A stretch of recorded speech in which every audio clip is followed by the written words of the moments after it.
Hello student, आप सभी का आर एजू सेंटर में स्वागत है। आज मैं संगम काल के चोल और चेर वंश से संबंधित वीडियो लाई हूँ। तो शुरू करते हैं वीडियो। संगम काल के चोल वंश का वर्णन। संगम काल में दक्षिण भारत के राज्यों में चोल राज्य सबसे प्रसिद्ध और प्रभावशाली थे। वर्तमान में तंजावुर, तिरुचिरापल्ली या तिरुचिरापल्ली और मुद्रकोट्टा के प्रदेश इसके अंतर्गत साम्राज्य में आते थे। चोल राज्य को चोल मंडलम या कोरोमंडलम कहा जाता था। यह पेन्नार और बेल्लारू नदी के मध्य समुद्र तट पर स्थित राज्य था। यह राज्य पांड्य राज्य के उत्तर पूर्व में स्थित था। संगम साहित्य के अनुसार इसकी सीमा स्थिर नहीं थी, वह सदैव बदलती रहती थी। इस राज्य की सबसे पुरानी राजधानी उरंगपुर, जो उरायूर तिरुचिरापल्ली के समीप थी। इसके बाद इसकी राजधानी कावेरीपट्टनम या पुहार बना था। चोल वंश की राजकीय चिन्ह बाघ थी। चोल शब्द की उत्पत्ति चूल शब्द से हुई थी। इसका अर्थ सर या श्रेष्ठ होता है। विद्वानों का कहना है कि चोल नरेश उत्तरी भारत में प्राचीन सूर्यवंशी क्षत्रिय के वंशज थे और बाद में वह उत्तर भारत से दक्षिण भारत की ओर चले गए थे, जहां अपनी सत्ता स्थापित किए थे। चोलों की आरंभिक इतिहास की जानकारी अशोक के अभिलेख, बौद्ध साहित्य और संगम साहित्य से मिलती है। महाभारत के अनुसार द्वितीय शताब्दी ईसा पूर्व मध्य चोल वंश के एलार नामक राजा ने श्रीलंका को जीतकर उस पर 50 वर्षों तक शासन किए थे। इस काल में चोल की विदेशी व्यापार बहुत ही समृद्ध थी, क्योंकि पेरिप्लस और हालेमी जैसे विद्वान यात्रियों के विवरण में चोल राज्य के कावेरीपट्टनम बंदरगाह का उल्लेख किया गया है। एलार के बाद चोल वंश के सबसे महत्वपूर्ण शासक करिकाल बने थे। करिकाल का शाब्दिक अर्थ पांव जला हुआ व्यक्ति होता है। इसका शासन 100 ईस्वी तक का माना जाता है। इनके पिता का नाम ईसन जेथ चेन्नी था। करिकाल ने पुहार की स्थापना की थी और कावेरीपट्टनम नदी पर 160 किलोमीटर लंबे तटबंध का निर्माण करवाए थे। इसके निर्माण में 12,000 दासी ने योगदान दिए थे, जिन्हें श्रीलंका से लाया गया था। संगम साहित्य के अनेक कविताओं से पता चलता है कि करिकाल जो थे, इनके बहुत ही वंश के योद्धा और साहसी शासक थे। यह समुदाय क्रियाकलाप में बहुत रुचि रखते थे। इन्हीं के शासनकाल में चोल की राजधानी उदयपुर से कावेरीपट्टनम स्थानांतरित हुई थी, जो वाणिज्य और व्यापार का प्रमुख केंद्र था। इन्होंने एक विशाल नाव के बेड़े का भी निर्माण करवाए थे और सूती कपड़े को बहुत ही प्रोत्साहन दिए थे। करिकाल ने वैदिक यज्ञ भी करवाए थे। शिल्पाधिकारम पुस्तक में करिकाल की पुत्री आदि नंदी के विषय में जानकारी मिलती है, जिनका विवाह चेर राजकुमार अत्ती के साथ हुआ था, जिसकी मृत्यु कावेरी नदी में डूबकर हो गई थी। परंतु आदि नंदी ने अपने सात्वित्व से उन्हें पुनर्जीवित कर लिया था।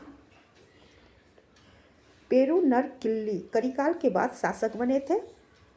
यह चोल वंश के प्रसिद्ध शासकों में एक थे, जिन्होंने अपनी विजय के उपलक्ष्य में राजस्व यज्ञ करवाए थे। सेन गनान यह चोल वंश के शासक थे, जिन्होंने अपने शासनकाल के संपूर्ण राज्य में शिव मंदिर का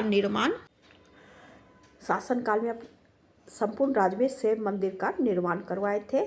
कल्ली बल्ली नामक पुस्तक के अनुसार इसमें एक युद्ध में चेर राजा कनेककाल को पराजित कर बंदी बना लिए थे, परंतु चेर राजा मित्र पोपगे ने चोल शासक की प्रशंसा करके चेर राजा को मुक्त करा लिए थे। इसके बाद उनके उत्तराधिकारी के शासनकाल में ने चोल शासक की प्रशंसा करके चेर राजा को मुक्त करा लिए थे। इसके बाद उनके उत्तराधिकारी के शासनकाल में चोल सत्ता की तेजी से ह्रास हुई थी। संगम काल के चेर वंश का वर्णन। दक्षिण भारत के तीसरा राज्य चेर राज्य था। इस राज्य को ऐत्रेय ब्राह्मण ग्रंथ में केरल पुत्र के नाम से जाना जाता है। अशोक के दूसरे शिलालेख में भी इसे केरल पुत्र कहा गया है। इसका विस्तार आधुनिक कोयम्बटूर, सलेम तथा करूर जिले तथा और मध्य केरल के कुछ क्षेत्र के पास केंद्रित था। चेर या केरल पांड्य वंश जो पांड्य क्षेत्र के पश्चिम उत्तर में स्थित थे। मालाबार इस राज्य का प्रसिद्ध बंदरगाह था और चेर वंश की राजकीय चिन्ह धनुष और वाम था। आदि जेरल चेर वंश के प्रथम शासक थे, जिसका शासनकाल लगभग 130 ईस्वी माना जाता है। इसके विषय में कहा जाता है कि इन्होंने महाभारत के कुरुक्षेत्र में भाग लेने वाले सभी योद्धाओं को भोजन करवाए थे। इस कारण इन्हें महाभोजन उदयन जरेल की उपाधि प्रदान की गई थी। नेदू जेरल अदान चेर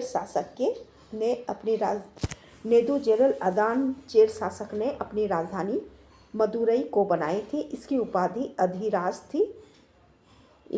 इसके द्वारा हिमालय तक विजय प्राप्त की गई थी और उस पर्वत पर चेर राज चिन्ह अंकित कराने की भी बात कही गई है। इन्होंने अपने शासनकाल में 7 सम्राटों को पराजित किया था, जिसके विजय उपलक्ष्य में इन्होंने 7 मुकुट गले में धारण किए थे। इनका चोल शासक करिकाल के साथ बेन्नी के युद्ध में संघर्ष हुआ था। इस युद्ध में चोल शासक की जीत हुई थी।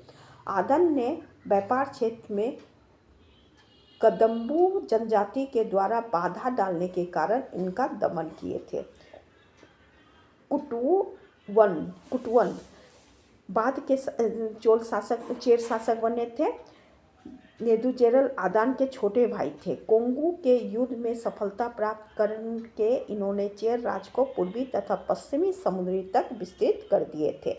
इसने अधिराज की उपाधि धारण किए थे। सेनगुटुवन या धर्मपरायण कुटवन जो 180 ईस्वी में चेर वंश के शासक बने थे। चेर कवियों के अनुसार यह चेर वंश के सबसे शक्तिशाली शासक थे, जिसे लाल चेर भी कहा जाता था।